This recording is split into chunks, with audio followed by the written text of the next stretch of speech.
Hello everyone, this is part 25 of What If Naruto Got Lost During His Training TS, and I hope you guys enjoy this video and to like, to subscribe, to share, and check out the playlist, to see more comment down below. Now let's start the intro. They call me a god. They call me a god. They call me a god. Join my membership, the perks are great. It's in the description. Be sure to like and subscribe, it gives me more motivation. Enjoy. There was movement in the trees, shadows moved above the platoon of traveling soldiers. The only light that illuminated the darkness in which the platoon traveled were the lights from the moon and stars. The land was called Yami no Kuni after all, the land of darkness. This land was shrouded in perpetual darkness, or more precisely perpetual night. Several nights prior to this night, something had occurred that prompted the duodaime Tsukiyomi, Rosuto Karasu, to send out his soldiers into the countryside, and to his land's borders. Karasu had received word from a messenger of Rosuto Yunin that said that Rosuto no Kuni was going to open its borders soon. Rosuto no Kuni was one of the lands that was hidden from the rest of the world, for reasons unknown to the majority of the continent, Yami no Kuni being another one. These hidden lands tended to keep in contact with one another for some reason. The reason for Yami no Kuni to do such was that the daimyo was a member of one of the branch families of the Juashu clan. Karasu expected there to be some hostility shown towards them due to their sudden emergence in the world, but that was really to be expected. People do fear that which they cannot explain or understand. The unknown was something that could easily be feared. Once Rosuto no Kuni made itself known to the world, Yami no Kuni would follow. That would be the only time that Karasu would send out ambassadors to the other lands, as well as go out into the rest of the world himself and seek out his lost brother, Rosuto Mikio. Yami no Kuni was a land considerably smaller than Rosuto no Kuni. It was roughly the size of Tsuchi no Kuni, and was divided into 8 provinces, each province being ruled by one of the Okugi 8. The Okugi 8 being the former retainers of the shinobi lord, turned daimyo. These former retainers were now samurai and shinobi lords in their own rights. They each had a clan of their own now. Karasu didn't really know what the reaction the rest of the world would give his country, but whatever it would be, good or bad, he would be prepared for it. If it was war, then he would give the other nations a chance to even step foot into his land. If it was peace, he would send out his ambassadors. But if it was indifference, he would send out people that would make those others recognize their presence. Yami no Kuni was just one of the lands or groups of people that were being informed of the unveiling of Rosuto no Kuni. Rosuto Yunin was spreading the word. Those people that knew of Naruto's little legend, were now being told, in whispers, that he was returning. The rumor mill of the whole continent was being churned and milked for all it was worth. From port to port, from village to village, from city to city, the existence of Rosuto no Kuni was being made known. Travelers brought stories about the country and its mysteries and wonders. Word was spreading, and fast. With only 2 weeks left before the emergence of such a big country, it was amazing how the company was able to make its owner's presence known. Rosuto Yunin had made sure that the hidden villages were told stories about the military might of Rosuto no Kuni. There were stories that told of the country being the birthplace of many myths and legends.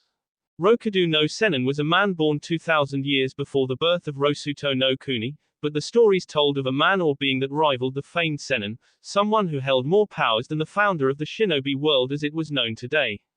Such news prompted many into halting plans, and stalling actions, in favor of knowing more about this potential friend or foe. The Akatsuki did not start their plan of collecting all the Bayou, a plan which should have commenced, but due to the news and the curiosity that it brought about, became more important to ruling the world or destroying it. Orochimaru had a spy network of his own, with himself the only one who truly knew how to make it move, shake and work. Uchiha Sasuke let the serpent live. Orochimaru seemed to still possess a purpose. For some reason the serpent's body had healed to the point that he didn't need Sasuke's body. After a swift battle with the Sharingan, he opted not to take the Sharingan for himself, deeming the eyes of that demonic clan to be too much for him. Orochimaru's attempt to snatch Sasuke's body for his own failed. Staying alive was one of the things that Sasuke got out of the power struggle. The other thing was that he had gotten the Mangenkyo Sharingan in the bargain, eyes that Orochimaru feared obtaining due to the knowledge that the users eventually became blind, i.e. Itachi. Danzo, the leader of any and elder or advisor of the Hokage, was forced into halting all his plans of somehow gaining the position of Hokage and ruling the Leaf with an iron fist due to the arising presence of such an unknown power. Konoha was without its Jinchuriki, and Danzo did not feel all that confident that Konoha could survive a war with the new power without its Jinchuriki. Little did he know that the Kyuubi Jinchuriki no longer existed. All that was left was 1,000-plus-year-old warrior, that went by the name Rosuto Juashu. Rosuto Yunin also made sure that the people of the known lands of Elemental remembered the stories of their myths and legends. Such stories like the one about Tsuchi's and Mizu's Kaibyaku no Sankami. They also made sure to somehow make Tsunade aware of the naming of Konoha, and her TLE. Rosuto Yunin employees made their way to the mists of Kiri no Kami and unraveled the seals that kept mists in place. Rosuto Yunin was known to the people that lived in the village hidden by the mists, whose time flowed differently from the rest of the world. The unraveling of the seals allowed time to synchronize with the rest of the world. Due to the new freedom that they possessed, for the first week they trickled out of their haven, those that had gone to Kiri, had found one that was surprised that they still existed, and were quite welcoming to them. The kunoiki of Kiri no Kuni were ecstatic to learn that the Mizukage was also a kunoiki. Rosuto Yunin made it a point that all the news and rumors they spread connected everything to Rosuto no Kuni, and more specifically Rosuto Juashu. When it came to be that there was only 1 week left before Rosuto no Kuni revealed its presence to the world, Rosuto Yunin started working overtime, introducing products into the market that were from the emerging country. The world was experiencing a sense of chaos. But that was just the world. More important than the world was a group of 5 people. The group was made up of 4 men and 1 woman. This group of people were about a week away from Konoha, when their crisis truly began. There was only that 1 week before Rosuto no Kuni emerged, there was also only that week left before Jiraiya believed he would meet his end. 1 week remained before the Super L would have to face the music. 1 week remained for the master to be reunited with the student. 1 week remained before Jiraiya would have to choose between his wife or his Hokage. Yes, Jiraiya was in a pickle. He didn't know it, but his wife was a week away from giving birth. As one life enters the world, another is supposedly supposed to leave it. With 7 days remaining, the group of 5 could not afford to be bogged down by any adventures. Jiraiya and company had to work overtime to find Naruto and fast. Since Mikio knew that the key to his missing memories were in Konoha, the group did not need to worry about him. Hai no Kuni was more or less the only place that the group had not yet searched for Naruto, so on the way the group made it a point to search even under every rock for the young genin. Pathetic really, Uzumaki Naruto was essentially almost immortal, but was still ranked as a genin in Konoha. The good thing was that he wasn't going by Naruto anymore, but as Juashu, his son used his old name.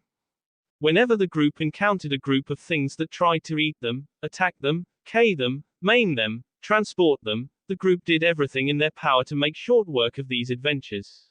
It's amazing what people can do when under a lot of pressure.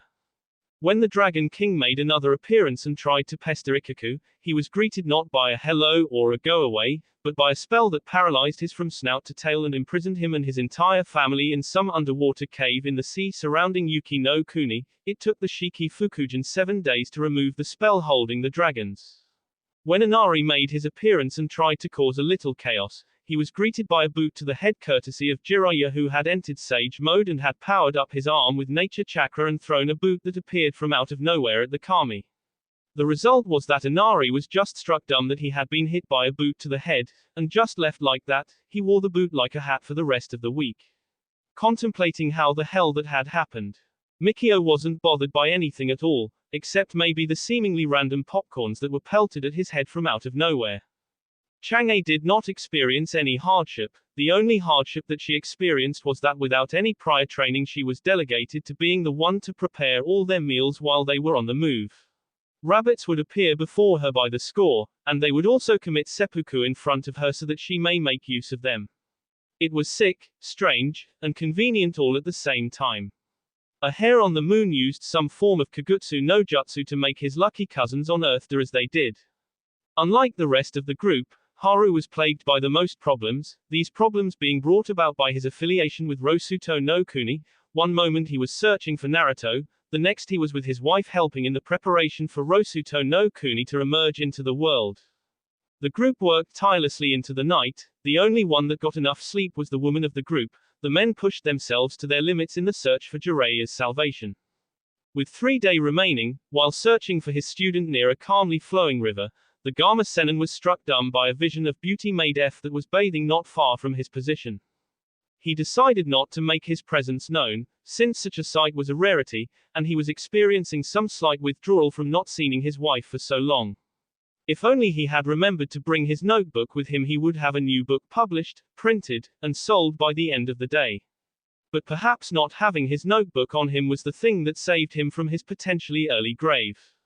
Once the first L-ed giggle escaped his lips, Jiraiya knew the jig was up. This was because a foot met his face in a spectacular flying kick, followed by a shout of dynamic entry.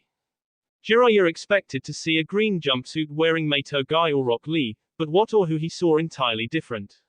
The sight he saw was just as creepy, if not worse. There was a group of people wearing sunglasses in front of him. One of them was the woman that he had been spying on earlier. 2 of the men stepped closer to the Super L, while the other people turned around, as if not wanting to witness the horror that was about to take place. One of the people that had stepped closer to Jiraiya looked to be wearing a bright orange tracksuit. The other was wearing a blindingly pink tracksuit. These 2 men were not wearing such suit before stepping forward. How they were suddenly in them, Jiraiya did not care to know. What Jiraiya witnessed afterward would forever be burned into his mod for all of eternity. Not even Kyonchi would be able to rid him of such a memory. This L is so UNYOUTHFUL. The orange one shouted. His flames of youth do not burn as brightly as they should. The pink one shouted. The other people were clutching their ears in an attempt in blocking out the shouting. For some reason it appeared to be working. But Jiraiya was unable to try it, seeing as he was unable to look away from the sight before his eyes. It was as if several higher powers were holding him in place and making sure he was scarred mentally for life. Ryuji-sama, your flames of youth burn even brighter than the sun, moon and stars to have noticed the embers of youth that this L possesses. The one in pink shouted, all the while pointing at Jiraiya. You as well, Kazuo-kun. Your burning flames of youthful youth blaze and burn with more power and youth than the UNYOUTHFUL old person before our eyes. The orange one shouted. What should we do, Ryuji-sama? We must rekindle his flames of youthful youth. The pink one asked. Your burning flames of youthful youth are so refershing. The orange one shouted, then smiled blindingly at his pink partner. Ryuji-sama, Kazuo-kun. Ryuji-sama, Kazuo-kun. Ryuji-sama, Kazuo-kun. While shouting the name of the other, the 2 men grabbed each other and hugged the hug of youth. Behind them, what looked like a sunrise appeared out of nowhere. It was truly a blinding sight. Instead of the colors associated with Meito Guy and Rock Lee, this one had blinding orange and pink in it. But that was the extent of any description that could be made of it. Once the 2 men stopped hugging, their suits vanished to reveal the usual garbs. One of the women in of the group approached the now comatose form lying on the ground with drool coming out of his mouth. She picked up a nearby stick and started poking the down Super L with it. Karsan, I don't think he'll wake up from just that, one of the other women of he group said to the woman who was poking the Super L. Oi, Asahi, go look for the other 3. The man known as Kazuo said. Hi, Asahi Haru said, and walked away in search of his other group of friends and comrades. Haru found Ikaku, Mikio, and Chang'e sitting around what once was a campfire. The 3 were eating lunch, while also waiting for Haru and Jiraiya to join them. Haru, where have you been, man? And, where's Ero Sennin? Ikaku asked after spotting Haru. Ero Sennin a bit a ways away, he was peeking on Tsukiko-sama, Haru said. Tsukiko. Ikaku said, as in, that Tsukiko. Yep, the very same Tsukiko you were thinking about. Who is this Tsukiko you 2 are talking about? Mikio asked. Ikaku-kun, who is Tsukiko? Chang'e also asked. Rosuto Tsukiko, formerly Tokage Tsukiko. She is the wife of Rosuto Juashu, Ikaku answered. What is she doing out here, Haru? And how did you come to be with her? Mikio asked. Sorry guys. I've been married to Megumi-chan for a while now, and have been going here and there, and the Rosuto group is heading for Konoha. Haru answered his friend. So, what now? Mikio asked. Well, I was ordered to come fetch you guys, Haru said, but I wouldn't mind having my fill of the food for a bit. So the 3 men and 1 woman finished the food, packing up the food for Jiraiya that they would give him once they were reunited with him. Once Haru brought the 3 to the Rosuto group where Jiraiya was no longer in a coma, but sitting on the ground with his mouth open and gaping like that of a goldfish's. So, now what? Haru asked while announcing his presence. Well, we got time. 3 days to go before we get to do a Konoha meet and greet, one of the other men in the group said. Personally I'd like to go snake hunting, but dang it. Juashu-sama said, go to Konoha, wait for me there. The hell man? One of the men exclaimed. Excuse me, Mikio said while raising his hand like an academy student. Yes, Mikio-san, what is it? Tsukiko said. Why are you going to Konoha? My husband apparently has some unfinished business there. Oh, why'd you people do whatever you did to Ero Sennin? He deserved it, the group collectively shouted, causing Mikio to fly back a foot or 3. Okay, so guys, when do we get to it? Another of the group asked. Get to what? Haru asked. Going. Konoha awaits. Could you guys introduce yourselves? Jiraiya asked. Oh, right, manners and all that. I'll start I guess. I'm Rosuto Tsukiko, Tsukiko said. I'm her daughter, Tokage Yoshiko, married. My hubby is no longer around though. Yoshiko said, she being a nearly mirror image of her mother, nearly, but not that close. I am the same dragon rider that sent you tumbling through time, the name's Kuriku Yuji.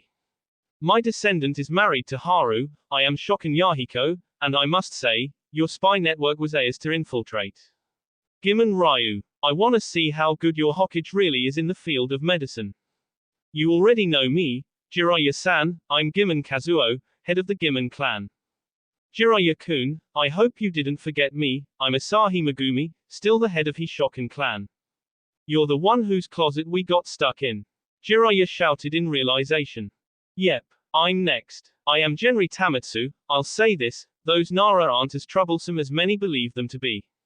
What do you mean? Jiraiya asked. We got a few Nara scattered around the Tenchi province, Tamatsu answered.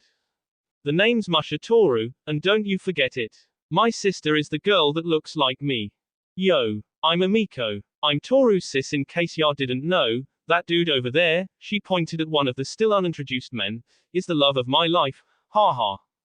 I'll be last, Amiko's husband said. Alright, my turn then, said a middle-aged man, I am known as Tabutama, commander of the Niran army. Nice to finally meet you Jiraiya-sama, your record of the history of Niran was masterfully written. Thank you, Jiraiya said. Suna would bow before me if they only knew who I be, another of the men said.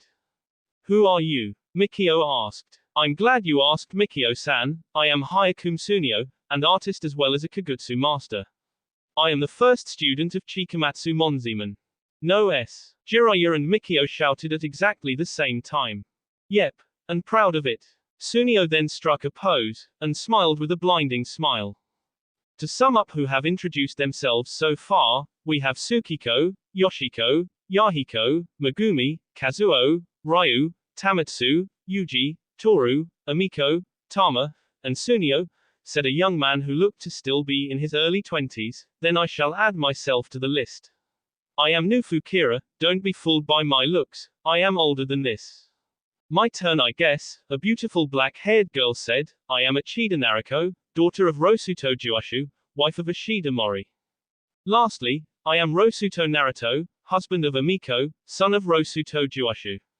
And no, I am not Namikaze Uzumaki Naruto. How did you know about that? Jiraiya asked. One of my godsons informed me that you were looking for a Naruto, and well I am the only one in the whole of Rosuto no Kuni that is named Naruto. Otu-sama said that the name is very special. Damn right it's special. That's the name of my student. Still missing student. Still student. Missing. Still. Missing. SHADDAP. Should we use the super bushy brow GENJUTSU on the two of you?